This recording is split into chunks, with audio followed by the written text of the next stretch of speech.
오늘은 창세기 44장 우리 1절부터 13절까지 살펴보도록 합니다. 찾으면서 들으세요. 지난 시간까지 우리가 배운 것을 복습합니다. 제가 왜 자꾸 복습을 하냐면, 옛날에 저희가 한번 말씀드렸는데, 제가 고등학교 졸업하고 재수할 때 그 당시에 국어를 제일 유명한 분이 서한샘이라고 하는 분이 있어요. 서한샘. 한샘 국어 고전. 저희는 고전과 국어를 따로 배웠거든요. 근데 그 재수할 때 그분의 강의는 보통 2,000명이 들었거든요. 2,000명. 그리고 10분 만에 마감이 됩니다. 근데 명강사였죠. 근데 그분은 그날 배운 거를 다음에 새로 강의를 할 때 또 합니다. 그 다음에 강의할 때 처음부터 또 배운 걸 또 합니다. 이렇게 한 달을 하면 자연스럽게 한 달 동안 배운 것을 다 기억하고 암기하게 되더라고요. 야, 정말 뛰어난 학습 방법이다라고 생각을 했어요. 제가 지금 계속 저도 창세기를 살펴보면 과거 했던 것을 다시 반복하는데, 우리 성도님들은 너무 감사한 게 까마귀 고기를 많이 드셔서 그런지 그냥 전에 이야기했던 걸 다 까먹으시고 또 이야기하면 또 은혜로 받아들이시는데, 자꾸 반복하면 우리가 하나님 말씀에서 은혜를 받는 거죠. 애굽에서 곡식을 얻어 돌아왔지만 헤브론에는 여전히 가뭄이 그치지 않았습니다.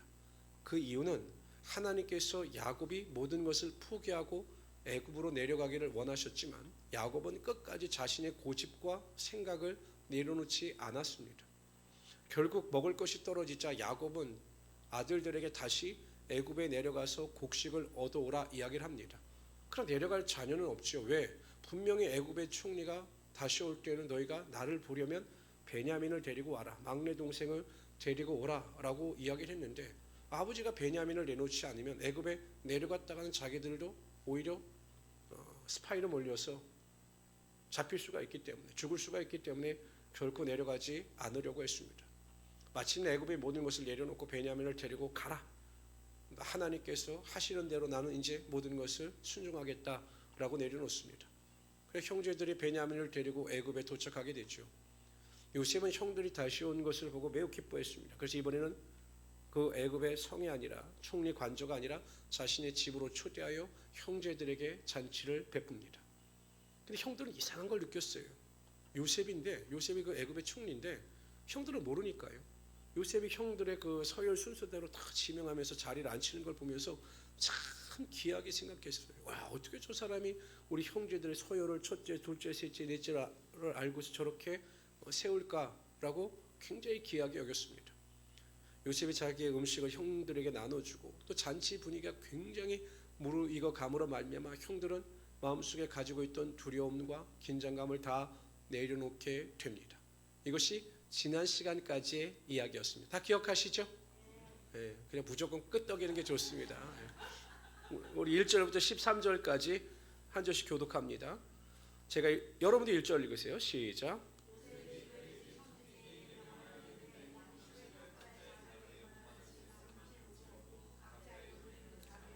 또 내 잔 곧 은잔을 그 청년의 자루옥에 넣고 그 양식값 돈도 함께 넣으라 하며 그가 요셉의 명령대로 하고, 그들이 성읍에서 나가 멀리 가기 전에 요셉이 청지기에게 이르되 일어나 그 사람들의 뒤를 따라가서 그들에게 이르기를 너희가 어찌하여 손을 악으로 갚느냐.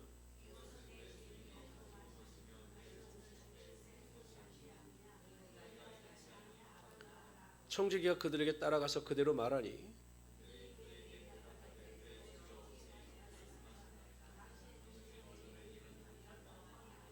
우리 자리에 있던 돈도 우리가 가나안 땅에서부터 당신에게로 가져왔거늘 우리가 어찌 당신의 주인의 집에서 은금을 도둑질하리이까.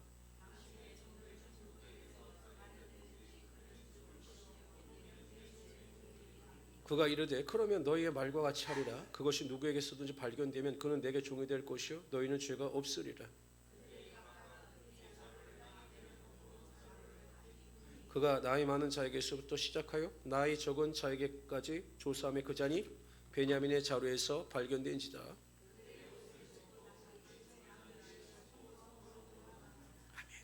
기분 좋게 모든 행사가 끝나고 잔치가 끝나고 이제 형들은 돌아가려고 준비를 하였습니다. 근데 요셉은 끝까지 형들이 변한 것을 느꼈지만 형들의 진심을 알고 싶었습니다. 그래서 어떻게 합니까?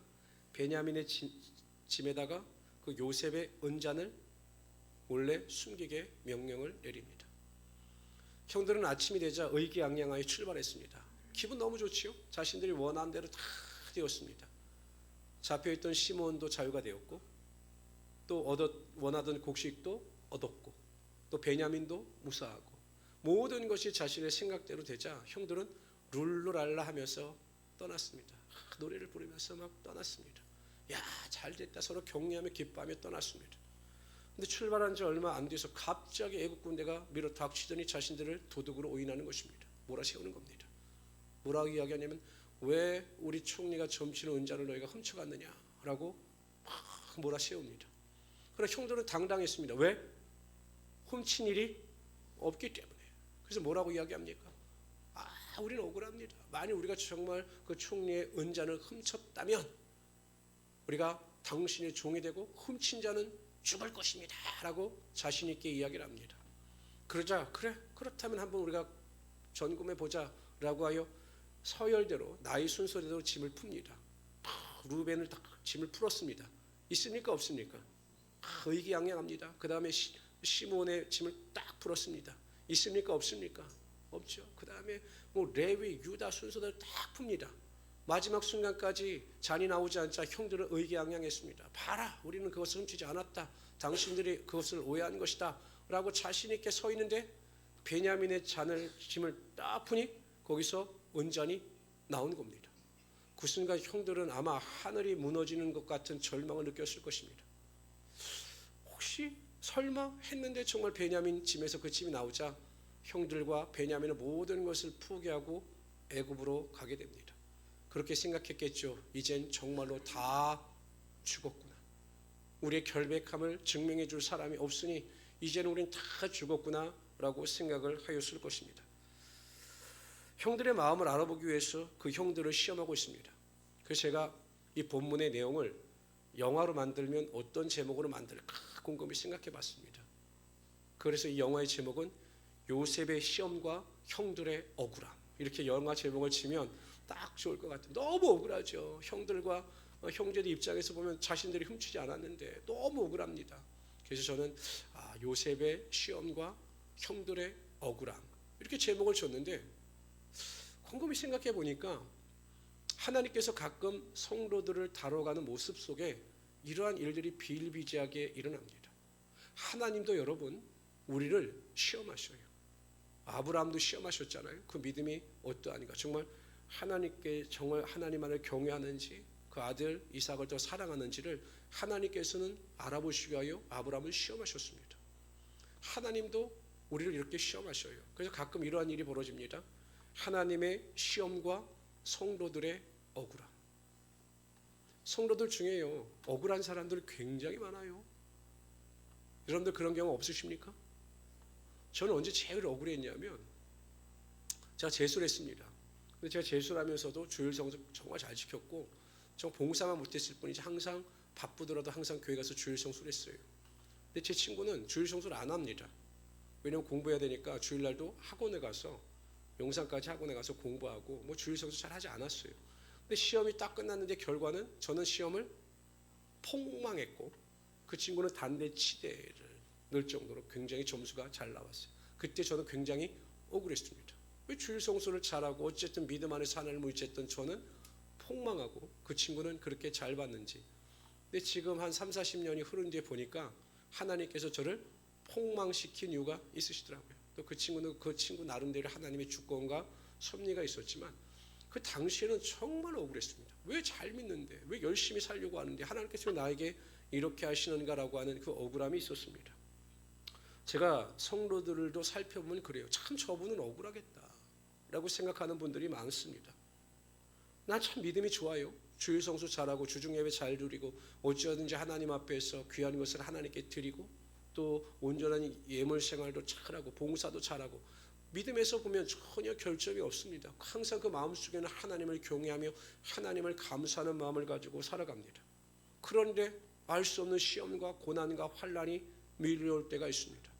주변을 살펴보면 적당히 신앙생활하고 주일 성수도 제대로 안 하고 신앙 안에서 열심히 하지 않는 성도들은 그냥 모든 것이 승승장구하면서 잘 풀리는데 이상하게 나는 하나님의 믿음 안에서 말씀 안에서 살고자 노력하고 그렇게 살아가는데 나에게 알 수 없는 억울한 일이 발생하고 그 일 때문에 고난과 슬픔 가운데 직면하며 살아갈 때가 너무나 많이 있다라는 것입니다.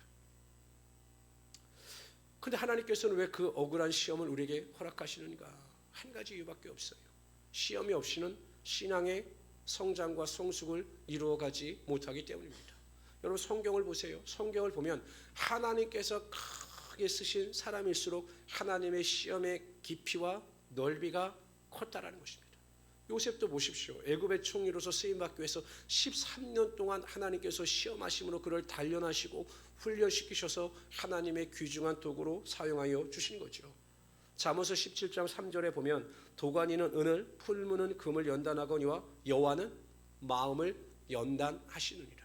하나님은 시험을 통하여 성도들의 마음을 연단하시고 연단하셔서 그 믿음이 하나님께로만 향하게 하시며 하나님의 능력과 존귀 가운데 거하며 살아갈 수 있게 하여 주시는 것입니다. 여러분들 평상시 학교 다닐 때 공부들 열심히 하셨습니까? 뭐 손 들어보지 않아도 되는데 학교 다닐 때 시험이 없어도 평상시에 예습과 복습을 충실히 하셨던 분들 한번 손 들어보십시오. 저도 안 했습니다. 그럼 언제 공부하십니까? 벼락치기야, 벼락치기. 언제? 시험이 있을 때. 시험이 있을 때는 수건을 들리고 열심히 하면서 공부를 열심히 합니다. 근데 곰곰이 생각해 보면 저도 그렇게 시험에 임박해서 열심히 공부했던 그 공부의 효과가 그래도 기억에 그래도 좀 남아요. 그때 했던 공부가 지금도 기억에 남고 지금 생각해 보면 제가 언제 제일 똑똑했었는가? 아는 지식이 많았는가를 생각해 보면 고등학교 때였어요. 저희 고등학교 때 18과목을 공부했거든요. 그러니까 여러분 엄청 똑똑했죠. 지금은 어떠냐? 좀 덜 똑똑한 것 같아요. 상식에 이런 면에서. 그러니까 초칙을 해서 어찌하든지 공부를 했기 때문에 그 지식을 가지고 또 우리가 습득을 할 수가 있었던 겁니다. 마찬가지예요. 우리 성도들이 이렇게 생각하죠. 아이고 목사님, 하나님, 저는요 시험이 없어도요 그냥 제가 알아서 다 합니다. 제가 알아서 신앙 성장도 이루고 열심히 믿음으로 기도하고 성경도 잘 보고 정말 하나님을 간절히 찾습니다 라고 말하는 분들도 있는데 그것은 말도 안 되는 소리입니다. 성경을 보세요 여러분. 다윗이 언제 가장 문제가 많았습니까? 사울 왕이 다윗을 죽이려고 10년 동안 쫓아다녔습니다. 그때 문제가 많았습니까? 아니면 다윗이 이스라엘 민족의 왕이 되어 하나님의 축복을 누리며 살아갈 때 가장 문제가 많았습니까? 왕이 되었을 때예요. 그가 왕이 되었을 때 하나님께서 그가 가는 곳마다 승리케 하시고 땅을 주시고 물질의 복을 허락하시고 또한 사람들에게 높임받게 하여 주셨습니다. 그러던 어느 날 아람과의 전쟁이 일어났는데 아마 다윗이 생각하기엔 굳이 내가 이 전쟁에 동참하지 않아도 이 전쟁에서 승리할 수 있겠다라고 생각을 했는지 전쟁에 동참하지 않아요. 그리고 늦잠을 잡니다. 늦잠을 잤으면 그냥 늦잠을 자고 말지 왜 또 왕궁 궁전을 또 산책을 합니까? 난 또 그것도 이해가 안 돼. 아니 왜 밧세바는 또 그때 나와서 목욕을 합니까? 그리고 다윗은 봤으면 우리 같으면 어떡하겠습니까? 여인이 저기서 목욕하고 있으면 저 같으면 아이고 이렇게 하고 안 보죠. 아이고 이렇게 하고 안 보죠. 그걸 왜 또 난 그 얼굴까지 본 것도 신기해요. 그냥 얼마나 뚫어지게 봤으면 그 아내의 아름다움을 보고 그 여인을 사랑했는지. 결국 그가 가장 평안할 때 가장 안정적일 때 하나님 앞에 범죄함으로 말미암아 하나님의 책망을 받고 그 낳은 자녀가 죽는 불행을 맞이하게 되었던 것입니다. 결국 우리가 매일 하나님 안에서 깨어있기 위해서는 하나님의 시험이 필요한 거죠. 적당한 하나님의 시험은 오히려 우리의 신앙을 견고케 하고 그 견고케함을 통해서 하나님의 영광과 축복이 임하게 하여 주시는 것입니다. 하나님은 시험이나 고난이나 환난이나 문제를 통과한 자들에게 하나님의 충분한 보상과 상급이 임하게 하여 주시는 것입니다. 야고보서 1장 12절에 보면 시험을 참는 자는 복이 있도다. 이것이 옳다 인정하심을 받은 후에 주께서 자기를 사랑하는 자들에게 약속하신 생명의 멸류관을 얻을 것입니다. 그러니까 여러분 우리가 시험을 참고 그 시험을 통과하게 되면 하나님께서 우리의 삶에 놀라운 축복과 은혜와 능력이 나타나게 하여 주시는 것입니다.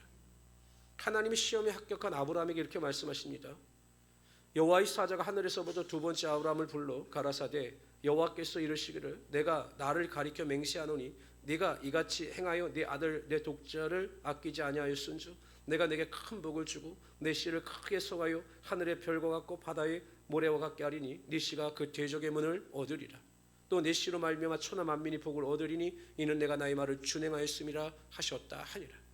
아브라함이 이삭을 하나님께 번제로 드리라는 그 시험에 통과했을 때 하나님께서 그를 통해서 약속하신 하나님의 놀라운 축복과 은혜와 능력이 임하게 하여 주셨던 거죠.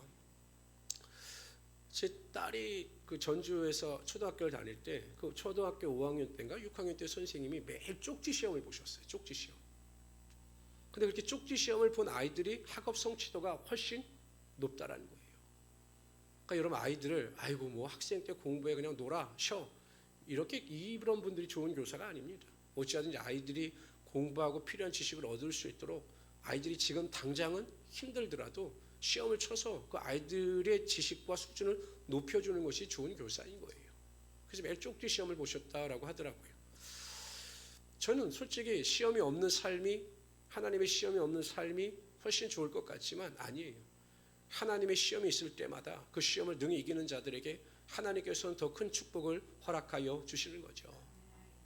저는 이제 목회를 하고 여성들을 상대하면서 경험하는 것 중에 하나가 언제 여성들이 갑자기 성숙해지는가.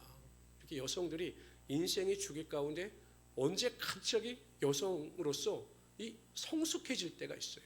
여러분들은 언제라고 생각하십니까? 여러분들이 생각하기에 권사님들 다 계시니까 내가 언제 가장 갑자기 성숙해졌는가? 언제였을 것 같아요? 제가 보니까 출산했을 때. 정말 아이 같았던 그 여성분이 갑자기 출산을 하면 어른이 됩니다. 왜 그런가 생각해 보니까 아이를 낳는 그 고통을 통해서 성숙을 이루어갈 수 있기 때문인 거죠. 그러니까 우리가 하나님의 축복을 받는 것도 중요하지만 시험을 당한 사람들에게는요, 그 외적인 은혜와 축복이 있어요. 그것은 무엇이냐면 인생의 크기와 인격의 크기와 인생의 깊이가 달라지게 된다는 것입니다. 하나님은요, 시험이나 고난이나 환난을 통해서 우리를 다듬어 가셔요. 모난 성격도 다듬어 가시고 잘못된 생활 태도도 다듬어 가시고 그래서 그 인생의 깊이와 넓이와 향기가 더 크게 흘러넘치게 하신다는 것입니다. 시험과 고난을 능히 이긴 사람들은 남을 이해하고 용납하는 그릇의 크기가 달라지게 됩니다. 고난과 시험을 당한 성도일수록 남을 이해하고 남을 용납하는 그릇의 크기가 달라집니다. 고난을 당한 분들과 제가 이야기해 보면 참 신앙이 천박하지가 않아요. 제가 천박하다라고 하는 의미는 무엇이냐면 교회를 다닌다라고 하면서 매일 세상 이야기만 합니다. 그럼 저는 그런 분들이 참 천박해 보여요. 신앙의 품위와 품격이 느껴지지 아니하고 야 예수 믿는 사람인데 왜 저러냐. 자녀, 교육, 남편, 직장, 아파트, 뭐 투자 세상 사람들과 똑같은 이야기를 할 때 보면 난 참 사람이 천박해 보인다. 목회자들도 목회 이야기 안 하고 뭐 노는 이야기하고 골프 치는 이야기하면 참 목회자로서 천박해 보인다라는 생각을 합니다. 근데 고난과 환난을 통해서 하나님을 뜨겁게 만나는 성도들과 만나 이야기해 보면 항상 그 안에 예수 그리스도의 향기가 있고 예수 그리스도의 은혜가 있기 때문에 그 신앙의 품격과 품위가 느껴지게 되더라는 것입니다. 고난과 환난을 넉넉히 이긴 성도들은 이기적이지 않고 배려심이 깊습니다. 어찌하든지 내 중심에서 생각하려고 하지 아니하고 상대방 중심에서 상대방을 이해하려고 노력하는 모습을 보입니다. 산에 가면 고목이 있죠. 그분들을 보면 정말 큰 고목 같다. 인생의 고목의 깊이를 느끼는 분들을 주는 분들이 있습니다. 뿐만 아니라 믿음의 근력이 달라집니다. 여러분 우리가 근력이 약할 때는 이 아령을 들 때도 어떻게 됩니까? 1kg만 들어도 힘이 들어요. 그런데 계속 훈련을 하다 보면 아령의 무게가 늘어납니다. 그래서 5kg도 들고 뭐 늘어나게 되는 거죠. 믿음의 근력도 이렇습니다. 처음에는 그 당하는 시험 앞에서 내가 과연 이 시험을 이길까 생각을 하는데 그 시험을 이기게 되면 믿음의 근력이 생겨요. 그래서 그 다음에는 2kg 정도 나가는 그 고난의 무게 앞에서 그것을 능히 이기게 되고 점점 고난과 환난 앞에서 능히 이길 수 있는 믿음의 근력이 생기게 되는 것입니다. 그래서 고난당한 것이 오히려 나의 삶의 유익이다라고 고백하며 살아갈 수 있게 되는 것입니다. 성도 여러분, 시험을 두려워하지 마십시오. 그리고 시험 앞에서 원망하고 불평하지 마십시오. 우리는 시험이라고 하는 단어를 써놓고 기회, 축복이라고 읽을 수 있는 믿음의 눈이 있어야 하는 것입니다. 그럴 때 하나님께서 시험을 능히 이길 수 있는 은혜도 주시고 믿음도 주시고 능력도 주셔서 그 시험을 통해서 하나님께 영광 돌릴 수 있게 하여 주시는 것입니다. 그런데 한편 우리가 피해야 되는 시험이 있어요. 피해야 되는 시험. 어떤 시험이냐? 마귀가 주는 시험입니다. 야고보서 1장 13절 14절에 보면 사람이 시험을 받을 때 내가 하나님께 시험을 받는다 하지 말지니 하나님은 악에게 시험을 받지도 아니하시고 친히 아무도 시험하지 아니하시느니라. 오직 각 사람이 시험을 받는 것은 자기 욕심에 끌려 미혹됨이니. 사단의 시험은 인간의 욕심으로 비롯되는 것입니다. 그래서 하나님이 주는 시험과 마귀의 시험에 큰 차이가 있어요. 하나님이 주시는 시험을 당하는 사람들은 점점 하나님께로 가까이 더 나갑니다. 하나님께 믿음을 구하고 하나님의 도움을 구하며 하나님께로 더 가까이 나갑니다. 그러나 마귀의 시험을 당하는 사람들은 어디로 가까이 갑니까? 세상으로 더 가까이 가는 것입니다. 믿음의 자리에서 멀어지고 기도의 자리에서 멀어지고 예배의 자리에서 멀어지고 세상을 쫓아 살아갑니다. 이것이 마귀의 시험인 것입니다. 정말로 어리석은 성도들, 영적인 것을 분별하지 못하는 성도들은 마귀에게 미혹되어 마귀의 시험을 당하고 있는데 이것이 마치 하나님의 시험인 것처럼 착각하는 분들이 굉장히 많습니다. 정말로 많아요. 지금 내 욕심에 끌려서 마귀의 유혹을 받고 있는데 그래서 여러 가지 어려움을 당하고 있는데 이것이 마치 하나님의 시험인 것처럼 착각하는 분들이 많아요. 제가 이런 분도 봤어요. 주식 투자하다 망했습니다. 누구 탓입니까? 하나님 탓입니까? 내 탓입니까?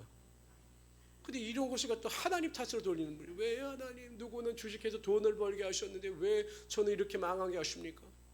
이게 미혹인 거예요. 하나님의 시험 앞에서는 원망과 불평이 없어요. 탄식은 있을 수 있죠. 하나님의 시험을 당하는 사람들은 하나님을 원망하지 않아요. 탄식, 불평하지 않아요. 왜? 내가 믿음 안에서 살다 당하는 시험 앞에서 믿음의 분량과 크기가 있기 때문에 더욱더 하나님을 의지하고 하나님을 바라보며 나갑니다. 그러한 사람들에게 하나님께서 하나님의 시험을 허락하시는 거예요. 믿음도 별 볼 일 없고 그냥 세상을 쫓아 살아가는 성도들은 괜히 하나님께서 시험하셨다가 넘어져서 세상으로 갈 것을 염려하셔서 그렇게 크게 시험하시지도 않아요. 그러니까 문제가 없는 것이 복이 아닌 것입니다. 시험이 있고 문제가 있고 고난이 있는 것이 복인 이유가 무엇입니까? 그런 사람들에게 하나님의 은혜가 임하기 때문이죠. 미혹된다라고 하는 의미는 그 물고기 낚시를 할 때 물고기 미끼를 에 대한 원어가 이 미혹한다라는 거예요. 그러니까 성도들을 미혹할 때는요, 마귀도요 성도들이 관심을 가지고 가는 것을 미혹한다라는 것입니다. 한번 여쭤봅시다. 4살, 5살 아이들을 미혹할 때, 미혹이란 말이 그렇구나. 4살, 3살? 4살 정도 돈 같이 않아요? 몰라요? 4살? 그러니까 4살 정도 아이들한테 돈 100만 원을 주면 더 좋아할까요? 과자를 주면 더 좋아할까요? 그렇죠? 근데 여러분들 보세요. 여러분들에게 제가 권사님 이 과자가 있고 여기 100만 원이 있어요. 원하는 거 가지세요. 그럼 뭘 가지시겠습니까? 그러면 안 되시죠. 목사님 저는 과자를 가지고 100만 원은 교회 헌금하겠습니다. 이러셔야 되는 거죠. 그러니까 가치를 알아요. 좋아하는 게 무엇인지 마귀는 더 잘 알아요. 그러니까 이 성도들 개개인마다 좋아하는 것을 가지고 미혹하는 겁니다. 저는 신학교 1학년 들어갔을 때 교수들이 이런 설교를 하고 이런 이야기를 할 때 저는 이해가 되지 않았어요. 목회자로서 하나님의 길을 가기 위해서 제일 중요한 3가지만 피하면 된다. 첫째, 여자를 조심해라. 둘째, 돈을 조심해라. 셋째, 명예를 조심해라. 저는 예수 믿고 구원받아 하나님의 사명자로 부르심을 받은 목회자들에게, 예비 목회자들에게 저렇게 말하는 것 자체가 천박하다고 생각을 했습니다. 어떻게 사명자들을 어떻게 보길래 저런 말씀을 하실까? 근데 뒤돌아보면 그게 진리였던 거예요.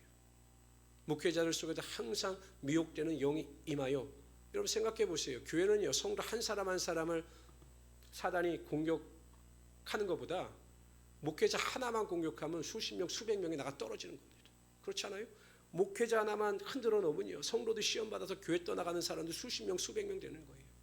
그러니까 마귀가 성도들을 미혹하고 시험하는 것보다 목회자들을 미혹하고 시험하는 일이 더 많은 거죠. 편한 거죠.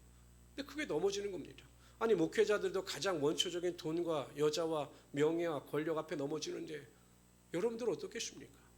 재물 앞에 무시 넘어갑니다. 성도들요, 지금 우리 말 들어보면요, 이 재물 앞에 안 넘어가는 성도들이 거의 없어요. 그냥 물질에 욕심 부리다가 그냥 믿음에서 멀어지는 분들이 굉장히 많습니다. 자족하며 살면 별일이 없는데 그냥 다른 사람과 비교하여 욕심과 탐심을 부리다 투자 잘못했다가, 특히 교회 안에서 왜 이렇게 주식 투자하는 분들이 많은지, 주식 투자해가지고 그냥 망해버린 분이 너무 많아요. 그냥 하나님이 주시는 것 안에서 자족하고 만족하면 미혹됨이 없는데 욕심과 탐심을 부리다가 그러한 문제를 당하고 마는 것입니다. 또 마귀는 어떻게 미혹하냐면, 교회 안에서 보면 제가 관계를 통해서 굉장히 많이 미혹을 해요. 관계, 성도들 간의 관계를 통해서 미혹해서 믿음에서 멀어지게 하거나 원망하고 불평해서 은혜의 자리에 못 나가게 하는 거죠.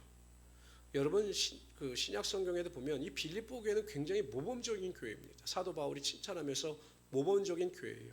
그런데 사도 바울이 빌립보서 4장 2절에 보면 이렇게 권면합니다. 내가 유오디아를 권하고 순두개를 권하노니 주 안에서 같은 마음을 품으라. 아마 이 유오디아와 순두개가 여성교회 아마 임원이었던 것으로 보여요. 그래서 이 유오디아와 순두개가 싸웠던 거죠. 그래서 빌립보 교회가 이 두 여인으로 인해서 힘들었던 겁니다. 그러니까 아예 사도 바울이 이름을 지명해요. 어찌 보면 부끄러운 일이죠. 빌립보 교회가 편지를 받아보는데 그냥 두 사람을 지명하는 겁니다. 유오디아와 순두개는 싸우지 말고 주 안에서 같은 마음 같은 생각을 가지고 교회를 위하여 헌신하라라고 이야기를 하고 있는 것입니다. 인간은 살아있는 유기체입니다. 생각이 있고 감정이 있기 때문에 끊임없이 갈등하고 또 그 갈등 속에서 시험을 당할 수도 있습니다. 그러나 그것이 결코 본인에겐 유익이 되지 않아요. 제일 중요한 게 이겁니다. 이것만 생각하시면 돼요. 여러분들은 예수 그리스도의 십자가 보혈의 은혜와 능력이 아니었으면 죽을 자들이었습니다. 여러분들이 죄인이셨다는 사실을 믿으십니까? 다시요. 예수 믿기 전에 영원히 멸망당할 수밖에 없었던 죄인이었다는 사실을 믿으십니까? 근데 여러분들이 어떻게 의인이 되었습니까? 죄가 없어서 의인이 되었습니까? 하나님의 은혜로 말미암아 의인이 되었습니까? 하나님의 은혜로 말미암아 의인이 되는 거예요. 그렇기 때문에 여전히 우리는 죄인의 신분이지만 하나님께서 죄 없다 우리를 인정하신 거예요. 그런 생각을 내가 가지고 있다면 우리가 다른 사람을 어떻게 판단하고 정죄할 수 있겠습니까? 그렇잖아요. 아니 내가 죄인이고 내가 하나님 앞에 자랑할 것이 아무것도 없는 사람인데 내가 누구를 판단하고 정죄하고 왜 저렇게 사느냐, 믿음 생활 왜 저렇게 하느냐, 본인은 똥 묻은 개면서 겨 묻은 개를 어떻게 나무랄 수 있겠느냐라는 거예요. 그러니까 온전한 구원의 은혜와 능력을 경험한 사람, 내가 죄인이었다는 사실을 인정하고 그러나 십자가 보혈의 은혜와 능력의 은혜로 말미암아 구원을 얻었다라고 하는 성도들은 다른 사람을 정죄하거나 비판하거나 판단하지 못하는 거예요. 그러니까 구원의 은혜가 없기 때문에, 내 죄를 인정하지 않기 때문에, 내가 죄인이었다는 사실을 깨닫지 못하기 때문에 여전히 내 안에서 관계성 속에서 판단하고 정죄하다가 결국 시험에 들고 믿음에서 멀어지고 마는 것입니다. 저는 우리 모든 성도님들이 절대 다른 사람을 판단하지 않기를 바랍니다. 정죄하지 않기를 바랍니다. 항상 믿음 안에서 하나님을 바라보면서 나는 아무것도 아니구나, 다른 사람을 나보다 높게 여기고 믿음 안에서 겸손하게 살아갈 때 하나님께서 복의 복을 더하시고 지경이 넓어지게 하는 하나님의 축복이 임하게 될 것입니다. 또 한 가지는 다른 사람의 일에 관심 갖지 마세요. 그러니까 여러분들이나 잘하시면 됩니다. 그렇잖아요. 나만 잘하면 돼요. 나만 잘하면 되는 거지. 굳이 다른 사람이 뭘 어떻게 하는 거에 무슨 신경 쓸 필요가 뭐가 있어요. 정말 나만 잘하고 나만 말씀대로 살고 나만 하나님께 순종하면 되는 것이지, 다른 사람이 잘 되고 못 되는 것은 정말 우리가 믿음 안에서 기도해 주면 되는 것입니다. 판단하고 정죄하는 것은 하나님께서 하시는 거죠. 이러한 믿음을 가지고 마귀의 유혹 앞에서 모든 것을 이기며 어미의 마음을 가지고 승리하며 살아갈 수 있는 하나님의 귀한 성도들이 되시기를 주님의 이름으로 축원합니다. 그래서 여러분, 만약에 누가 자꾸 다른 사람을 비판하거나 정죄하거나 다른 사람 말하면요, 단호하게 말씀하셔야 돼요. 이제 그만하세요. 이런 말을 하나님이 기뻐하시지 않습니다. 말하셔야 되는 거예요. 왜냐하면 여러분 그거에 동조하고 듣고 있잖아요. 여러분도 같이 죄 짓는 겁니다. 항상 하나님께서 우리 기뻐하시지 않으니까 우리 부정적인 말을 하지 맙시다. 이런 말 하셔야 되는 거예요. 근데 우리 자꾸 그 사람을 생각하면 또 시험에 들까 봐 아니죠. 왜 우리가 죄에 동참합니까? 거기 듣는 우리도 동참하는 건데. 아닙니다. 그것은 아닙니다. 우리는 항상 모이면 은혜의 말을 하고 또한 영광의 말을 해야 하는 것입니다. 라고 해야 되는 거죠. 그리고 모이면 여러분 좀 교회 자랑 좀 하세요. 교회 자랑. 교회에 대해서 정말 우리 행복한 우리 순복음교회 정말 좋다.